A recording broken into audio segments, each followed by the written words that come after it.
अस्सलाम वालेकुम my dear students. Welcome to Vertex Academy YouTube channel. इस यूट्यूब चैनल के ज़रिए मैं आपके स्टडीज़ में आपकी हेल्प कर रही हूँ। आपको इजी वे में आपका सिलेबस समझाने की पूरी कोशिश कर रही हूँ।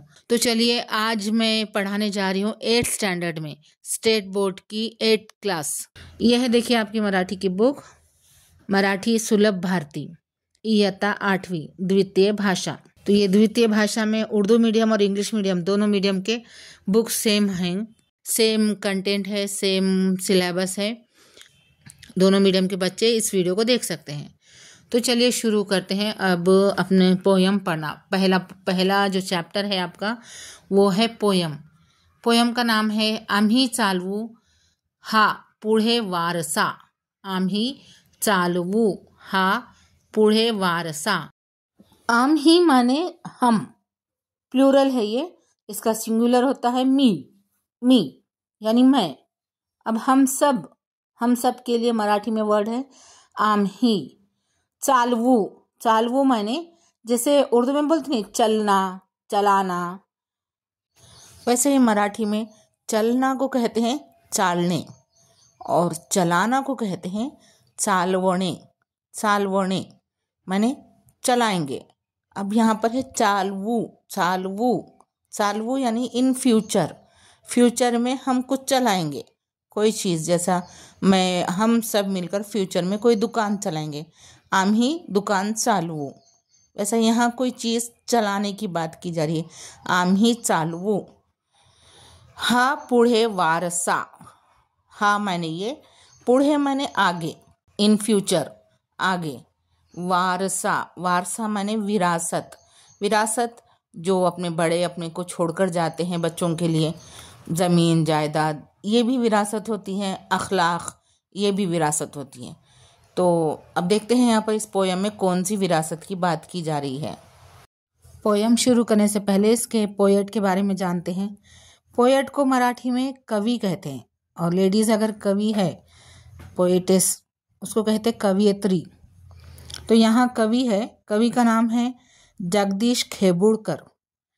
लास्ट ईयर भी आपको जगदीश खेबुड़कर की एक पोयम थी, देखिए उस पोयम का नाम था प्रार्थना। चलिए अपनी पोयम शुरू करते हैं जिसका नाम है आम्ही चालवू पुढे हा वारसा। पोयम का फर्स्ट स्टैंजा देखिए, गुरु ने दिला ज्ञान रूपी वसा, आम्ही चालवू हा पुढे वारसा। गुरु माने टीचर। तो टीचर ने हमको क्या दिया है? टीचर ने दिया है ज्ञान रूपी, रूप माने के जैसा, ज्ञान के जैसा, वसा ज्ञान यानी नॉलेज का वसा दिया है। वसा माने भी विरासत। और आम्ही चालवू हा पुढे वारसा। अब जब किसी ने हमको कुछ दिया है, समझो माँ बाप हमको देते हैं ज़मीन जायदाद जो भी हमें मिलती है उनकी तरफ से, तो हम है ना वो हमारे औलाद को देते हैं, अपने बच्चों को, उसी में से कुछ हिस्सा हमारे अपने बच्चों को मिलता है। ये विरासत का उसूल है। तो यहाँ पर भी हमको हमारे टीचर ने नॉलेज दी है।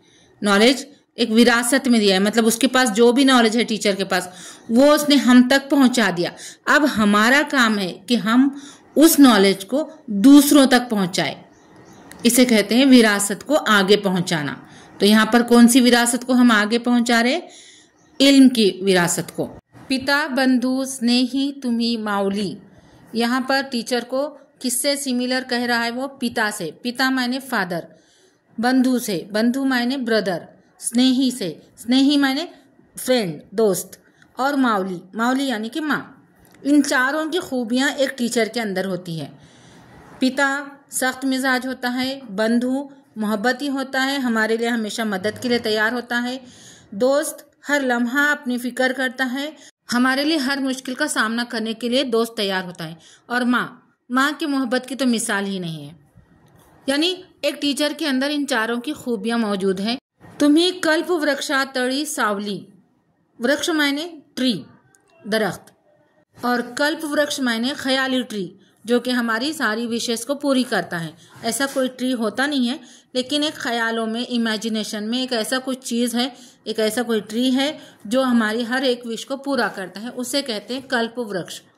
तो कल्प वृक्षातड़ी, कल्प वृक्ष के नीचे हिस्से का, नीचे जो है तो ग्राउंड। कल्प वृक्षातड़ी सावली, सावली माने शैडो, साया। अब सावली जो है, साया जो है वो किसका रहेगा? जो भी चीज वहां रखी गई है उसका साया, यानी कि यहाँ पर है ट्री, है ट्री का साया। परेशानियों से, तकलीफों से रिलीफ मिलने का एक सिंबल है ट्री का साया।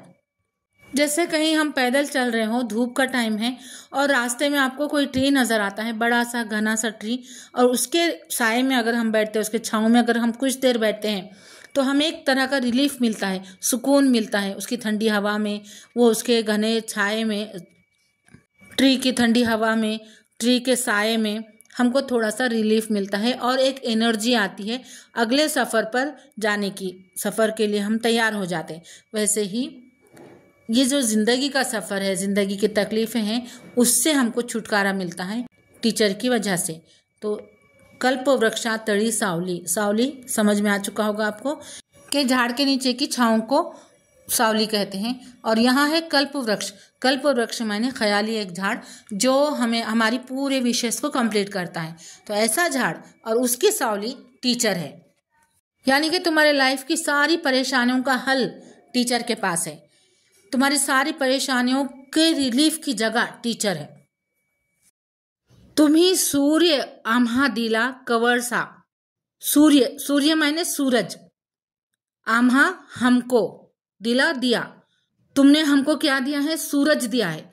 कैसा सूरज दिया है? कवरसा, कवरसा माने जो सुबह सुबह की जो किरणें आती है ना सूरज की, एकदम नरम किरणें होती है, देखिए तेज नहीं होती है, उन किरणों को कवरसा कहते हैं। अब यहाँ देखिए सूरज, सूरज क्या काम करता है? सूरज अंधेरे को दूर करता है। सूरज आने के बाद दिन होता है, उजाला होता है, पूरी दुनिया हमें नजर आती है। लेकिन सूरज आने से पहले क्या था? अंधेरा था, अंधेरी रात थी, और सूरज की किरणों से वो रात छट जाती है और वहां पर उजाला आता है। बिल्कुल वैसे ही यहाँ पर सूरज जो है वो सिंबल है, किसका सिंबल है? वो एजुकेशन का। तुम्ही सूर्य आमा दिला, तुमने सूरज तो नहीं दिया, आसमान से तोड़कर सूरज तो हमारे हाथ में नहीं दिया है, तो तुमने क्या किया है? हमको नॉलेज दिया है। और यहाँ लिखा है कवरसा, कवरसा मायने सूरज की पहली किरणें जो सुबह सादिक में होती है, फजर के टाइम पर पहली जो किरण आती है अंधेरे से, अंधेरे को चीर कर, तो उसे कहते हैं कवरसा। यानी तुमने जो हमको नॉलेज दिया है, नॉलेज मिलने से पहले हम अंधियारे में थे, हम इलिटरेट थे, हमको दुनिया की पहचान नहीं थी, लेकिन तुमने हमको इल्म दिया, तुमने हमको दुनिया की पहचान करवा कर दी, और उस जिसकी वजह से हमारे ज़िंदगी में उजाला आया है। तो ये स्टैंजा आपको समझ में आ चुका होगा। नेक्स्ट स्टैंजा है, देखिए, जिथे काल अंकुर बीजातले, तिथे आज वेलीवरी ही फुले, फल द्रुप हा वृक्ष वावा तसा। जिथे काल अंकुर बीजातले, अंकुर, अंकुर माने क्या है? देखिए, आपने कभी सीड देखा है क्या?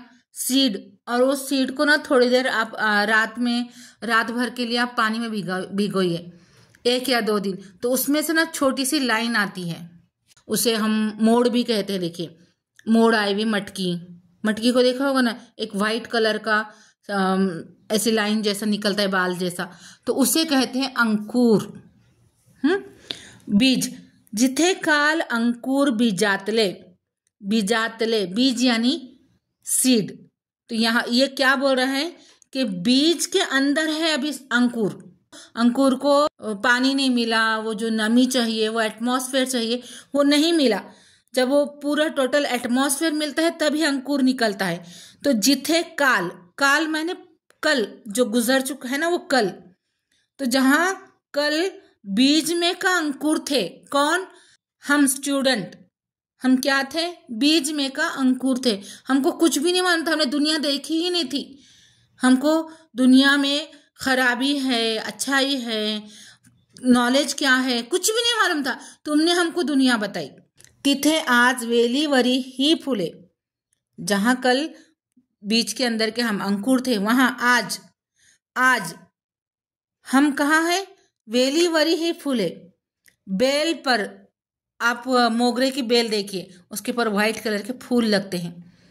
हाँ, तो वो फूल कब लगते हैं? सबसे पहले बीज को जमीन में बोना पड़ता है और उस पर मेहनत करनी पड़ती है। मेहनत कैसी? उसे पानी डालना पड़ता है, खाद डालना पड़ता है, केयर करना पड़ता है कि धूप आ रही है वहां तक कि नहीं आ रही है, कितनी लेवल की धूप आ रही है। मतलब अगर ज्यादा ही तेज धूप उस सीड तक पहुंच रही है तो वो सीड तो जल जाएगा, ज्यादा पानी जा रहा है तो वो सीड सड़ जाएगा। इसलिए उस सीड को जितना चाहिए बस उतनी ही लेवल तक के सारी चीजें देनी होती है, पानी, धूप, हवा। फिर वो वहां जमीन के अंदर अंकुर आता है, फिर बाहर आता है वो अंकुर, और फिर वो ग्रो होता है, सीड ग्रो होता है। सीड ग्रो होके क्या बनता है? प्लांट बनता है या बेल बनती है। और बेल बनकर, प्लांट बनकर पहले उसमें फूल लगते हैं, देन फल लगते हैं। तो यहाँ बेल की बात की जा रही है कि हम पहले शुरू सीड थे, सीड के जैसे थे, यानी कुछ भी नहीं थे, हमारे अंदर कोई चीज़ नहीं थी, कोई क्वालिटी नहीं थी, कोई नॉलेज नहीं था। हम तुम्हारे पास आए, जैसा सीड को ज़मीन में डाला जाता है वैसा हमको तुम्हारे पास लाया गया। ज़मीन एक ऐसी चीज़ है जिसमें फल आ जाता है, फूल आ जाता है, सीड सीड फलता है, फूलता है। वैसे ही तुम्हारे पास आने के बाद हम फले फूले, हमको नॉलेज मिला, हमको एजुकेशन मिला, हमको दुनिया की पहचान मिली। तो हमें तुम्हारे पास लाने के बाद हम फूल की तरह बने, अपनी खुशबू बिखेरने के लिए हम तैयार हो चुके हैं। फलद्रूप हा वृक्ष हुआ तसा। सीड तो कई सारे बोए जाते हैं, लेकिन प्लांट उसी सीड से आता है जिसका केयर किया जाता है, जिस सीड को जरूरत के हिसाब से पानी, हवा, धूप सब चीजें बराबर दी जाती हैं और उसका पूरा केयर किया जाता है, तब उसमें से प्लांट आता, प्लांट ग्रो होकर ट्री बनता है, यानी वृक्ष बनता है। वृक्ष बनने से पहले भी अगर उसको केयर नहीं करेंगे, जब प्लांट रहता है तब अगर केयर नहीं करेंगे तो कोई भी बकरी वगैरह आकर उसको खा सकते हैं। यानी कि केयरिंग बहुत जरूरी है। ओवरऑल मेहनत करने के बाद वो वृक्ष, वो ट्री बड़ा होता है और उसमें फ्रूट्स आते हैं और हमें वो फ्रूट्स खाने को मिलते हैं। तो टीचर उसे जब अच्छे अंदाज से पढ़ाता है, साथ में तुम्हारा केयर भी करता है, तुम्हारी फिक्र भी करता है, तो तुम बहुत अच्छे से बनते हो, जैसे कि कोई वृक्ष बन जाता है फल वाला, फलद्रूप यानी कि जो फल देता है, ऐसा वृक्ष बनता है, वैसे बन जाते हो। तो यहाँ बोल भी वही रहा है कि फलद्रूप हा वृक्ष हुआ तसा। शिकु धीरता, धीरता माने पेशेंस, सबर। शिकु माने सीखना, सीखेंगे। सीखा किससे जाता है? टीचर से। स्टैंजा में बता रहे हैं कि हमें टीचर से क्या सीखना चाहिए। हमें टीचर से पेशेंस सीखना चाहिए। अब देखिए, एक क्लास में कितने बच्चे होते हैं?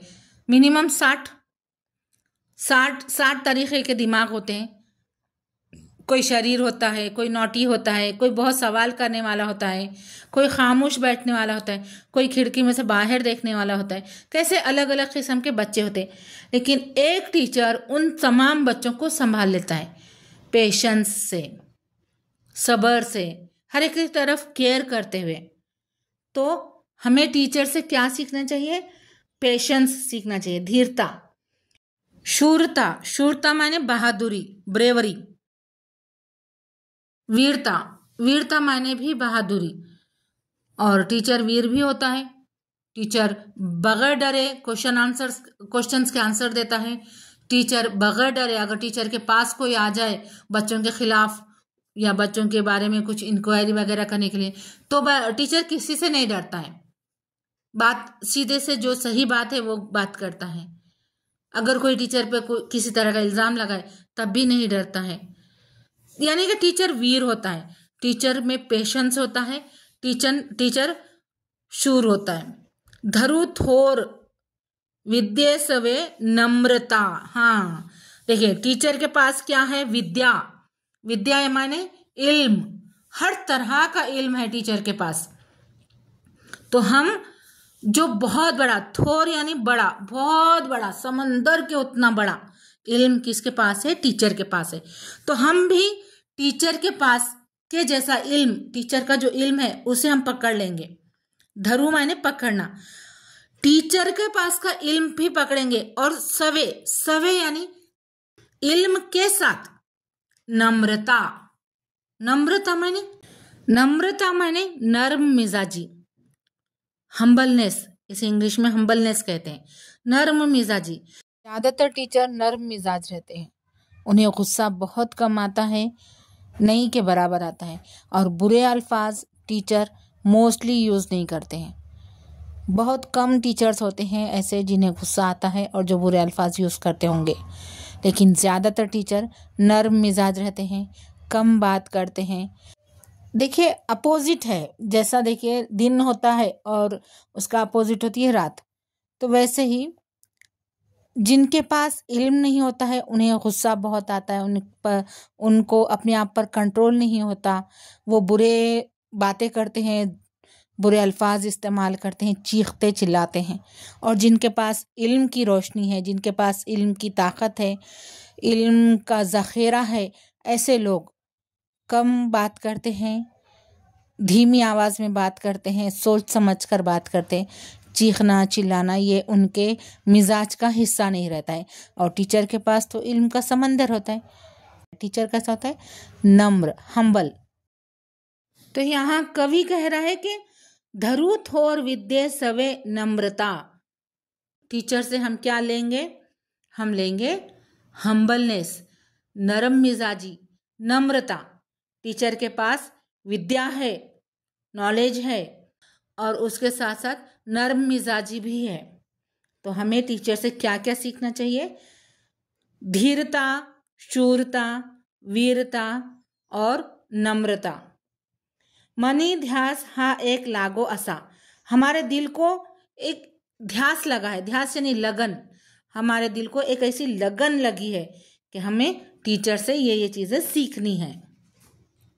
जरी दुष्ट कोणी करू शासन, गुणी सज्जनांचे करू पालन, मनी मानसी हाच आहे ठसा।